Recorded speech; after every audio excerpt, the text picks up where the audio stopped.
নমস্কার বন্ধুরা, আজকের গল্প আলুর জীবন, মাটির তল থেকে রান্নাঘরের কড়া পর্যন্ত। ভূমিকা: আমি আলু। হ্যাঁ, সেই সাধারণ কিন্তু অবিশ্বাস্য সবজি। আমার জীবনটা মজার, অদ্ভুত এবং কখনো কখনো অবাক করার মতো। চলুন আমি আপনাদের কাছে আমার গল্প বলি। অধ্যায় 1, মাটির তল থেকে শুরু।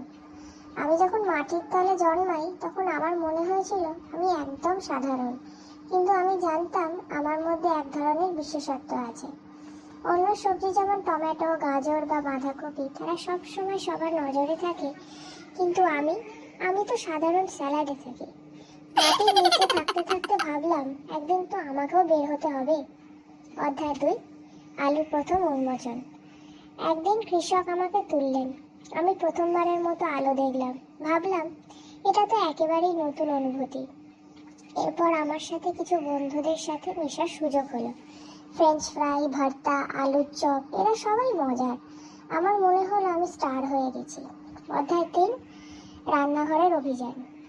আমার জীবনের সবচেয়ে মজার অধ্যায় শুরু হলো রান্নাঘরে। শেফেরা আমাকে যত রকমের তৈরি করতেন আমি তত রকমের লুক নিতাম, কখনো মিষ্টি, কখনো ঝাল। একবার তো এক শেফ আমাকে কাঁচা মরিচের সাথে মিশিয়ে রাখলো। আমি ভেবেছিলাম এই জীবন আর কি হবে। অধ্যায় 4, সোশ্যাল মিডিয়ার উন্মোচন। একদিন আমাকে ইনস্টাগ্রামে দেখতে পেলাম। সেখানে ছবি আলু স্টাইলিশ লিখেছে।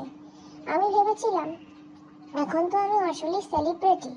অনেকেই আমাকে নিয়ে মেম বানাতে লাগলো, কিন্তু কিছু ছবি তো আমার নিজেকে হাসি আটকাতে পারলাম না। অধ্যায় 5, আলুর দুঃখ ও হাসি। আমি যতই সেলিব্রিটি হই আমার জীবনে কিছু দুঃখও আছে। একবার এক বন্ধুকে কেটেছিলাম, ভেবেছিলাম সে একদিন একটা দারুণ রেসিপিতে যাবে, কিন্তু তাকে ঝোলের মধ্যে ফেলে দিলেন। মনে মনে ভাবলাম কিভাবে যে ছাড়া পাবো। অধ্যায় 6, শেষ কথা। আলু হিসেবে আমার জীবন যতই হাসির এবং মজার হোক না কেন, আমি জানি আমি সবার জন্য একটি বিশেষ খাবার। আমি গর্বিত যে আমি প্রতিটি রান্নায় হাসি এনে দিই। তাই চলুন আমাদের আলুর সঙ্গী হয়ে ওঠা যাক এবং জীবনকে আলুর মতোই সহজে মজার করে তুলি। खत्म।